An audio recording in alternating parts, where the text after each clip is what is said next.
Hello குட்டீஸ். இன்னைக்கு சிப்பிங்கிற ஒரு யானை பத்தி தான் பேச போறோம். இந்த யானை ஒரு அடர்ந்த காட்டுல தன் யானை கூட்டத்தோட ரொம்ப சந்தோஷமா வாழ்ந்துகிட்டு வருது.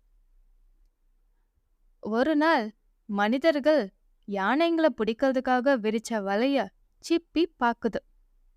பார்த்துட்டு உடனே போய் தன்னுடைய யானை கூட்டத்துக்கு கரெக்டான டைம்ல வார்னிங் கொடுக்குது. இந்த திசை பக்கம் யாருமே போகாதீங்க, மனுஷங்க எல்லாரும் ட்ராப் பண்ணி வச்சிருக்காங்க, நம்மளோட உயிருக்கே ஆபத்துன்ட்டு திசை திருப்பி விடுது.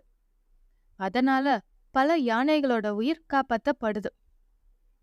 இதனால அந்த யானை கூட்டம் ஒட்டு மொத்தமா சிப்பிய தலையில வச்சு கொண்டாடுறாங்க, பாராட்டி தள்ளுறாங்க. இதுல சிப்பிக்கு ரொம்ப பெருமையா போயிடுச்சு. நாம தான் ரொம்ப அறிவாளி, புத்திசாலித்தனமா கரெக்டான டைம்ல இந்த யானைங்களோட உயிரை காப்பாத்திருக்கோன்னு தன்னை ரொம்ப பெருமையா நினைச்சுக்கிச்சு. இனிமே இந்த கூட்டத்தை நாம தான் வழி நடத்தணும், அப்படி இப்படின்னு பல கற்பனைகளை தனக்குத்தானே வளர்த்துக்குச்சு. அது மட்டும் இல்ல, அடுத்து வர நாட்கள்ல தான் சந்திக்கிற எந்த ஒரு மிருகமாகட்டும் இல்ல எந்த ஒரு பறவையாகட்டும் தான் சாதிச்ச விஷயத்த அது பேச ஆரம்பிச்சிடுச்சு. தற்பெருமை. நான் இப்படிதான் காப்பாத்தினேன், அப்படிதான் காப்பாத்தினேன்ற அது ஒரு ஸ்டோரியாவே சொல்ல ஆரம்பிச்சிருச்சு. சிப்பிய சுத்தி இருந்த கூட்டம் கொஞ்சம் கொஞ்சமா குறைய ஆரம்பிச்சிடுச்சு. ஏன்னா எல்லாருக்குமே சிப்பி பேசுறது பிடிக்காமலே போயிடுச்சு. போர் அடிக்க ஆரம்பிச்சிரு. ஏன்னா சிப்பி தற்பெருமையா தன்னை பத்தி தான் அதிகமா பேசிக்குது. வேற யார் பேசுறதையும் அலோ பண்றதே இல்லை. ஒரு நாள் சிப்பியை சுத்தி யாருமே இல்ல. சிப்பி அப்பதான் தனிமையா உணர ஆரம்பிச்சது. நாம எப்படி இவங்களோட உயிரெல்லாம் காப்பாத்திருக்கோம், ஆனா நம்ம கிட்ட யாருமே பேச மாட்டேங்கிறாங்க, பழக மாட்டேங்கிறாங்க. நாம யாரையாவது கூப்பிட்டாலும் நம்மளை பார்த்துட்டு விலகி ஓடுறாங்கன்ட்டு ரொம்ப வருத்தப்பட்டுச்சு. அப்புறம் கோபப்பட்டுச்சு. அப்புறம் ஆதங்கப்பட்டுச்சு. இதுக்காக என்ன பண்றதுன்னே தெரியல. அப்புறம் காட்டு ராஜாவான சிங்கத்தை போய் மீட் பண்ணுச்சு. சிங்கம், ஆமா, என்னை பத்தி நீ என்ன நினைக்கிற சொல்லு அப்படின்னு சிப்பி கிட்ட கேட்டுச்சு. அதுக்கு சிப்பி, நீங்க தான் இந்த காட்டுக்கு ராஜா, இங்க எல்லாரையுமே பாதுகாத்துக்கிட்டு வரீங்க. அது மட்டும் இல்ல, மனுஷங்களோட வரவு குறைஞ்சதுக்கு காரணமே நீங்க இங்க இருக்கிறதுனாலதான். அதனால நாங்க எல்லாருமே பாதுகாப்பா உணர்றோம் அப்படின்னு சிப்பி சொல்லிச்சோம். இதெல்லாம் உனக்கு யார் சொன்னா அப்படின்னு சிங்கராஜா கேட்டாராம். யாரும் சொல்லி எங்களுக்கே தெரியுமே. சரி, இதெல்லாம் நான் வேற யார்கிட்டயாவது சொல்லி நீ கேட்டிருக்கியா அப்படின்னாராம். இல்ல ராஜா, அப்படிலாம் ஒண்ணுமே இல்ல.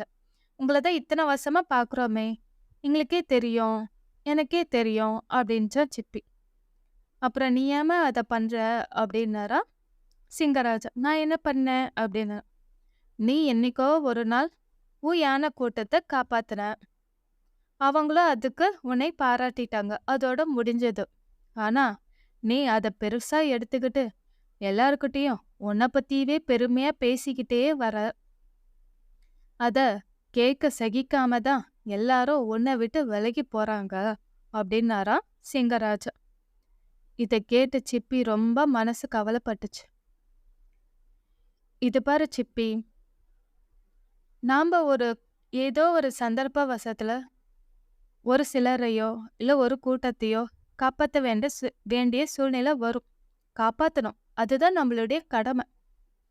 அதுக்காக மத்தவங்க பாராட்டவும் செய்வாங்க. ஆனா நாம பெருசா சாதிச்சுட்டதா நினைக்கவே கூடாது.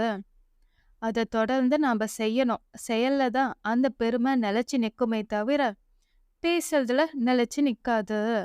உன்னை பத்தி பெருமைய யாரும் கேட்க விரும்பவே இல்ல. ஏன்னா நீ மத்தவங்களுக்கு பேசக்கூடிய வாய்ப்பை கொடுக்கவே இல்ல. நீ உன்னை பத்தி மட்டுமே அதிகமா பேசினியே தவிர மத்தவங்க பேசுறதுக்கு நீ அனுமதி தரவே இல்ல. அதனால அவங்க எல்லாரும் கொஞ்சம் கொஞ்சமா உன்னை வெறுக்க ஆரம்பிச்சிட்டாங்க அப்படின்னு சிங்கராஜா சொன்னாராம். என்னை மன்னிச்சிடுங்க ராஜா, இனிமே நான் இந்த மாதிரி தப்பு பண்ண மாட்டேன். என் கூட்டத்தை காப்பாற்ற வேண்டியது என்னோட கடமை, அதை நான் செஞ்சேன். ஆனா அதை பெருமையா நான் எடுத்துக்கிட்டது என்னுடைய மிகப்பெரிய தவறு. அதை விட பெரிய தவறு அந்த பெருமையை பலருக்கும் நான் எடுத்துரைச்சது. இனிமே அந்த தப்பை நான் பண்ண மாட்டேன் அப்படின்ட்டு சிப்பி சொல்லிச்சான். சரி போ, இன்னும் கொஞ்ச நாள் எல்லாமே மாறிடும், நீ போய் சந்தோஷமா இரு அப்படின்னு ராஜா அனுப்பி வச்சாராம்.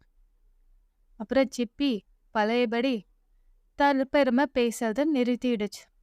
அப்புறம் கொஞ்சம் கொஞ்சமா மற்ற நண்பர்கள், உறவினர்கள், அந்த யானை கூட்டம் எல்லாரும் வந்து சிப்பி கிட்ட பழைய மாதிரி பழக ஆரம்பிச்சிட்டாங்க. இப்போ சிப்பி சந்தோஷமா தன்னுடைய யானை கூட்டத்தோட வாழ ஆரம்பிச்சிடுச்சு.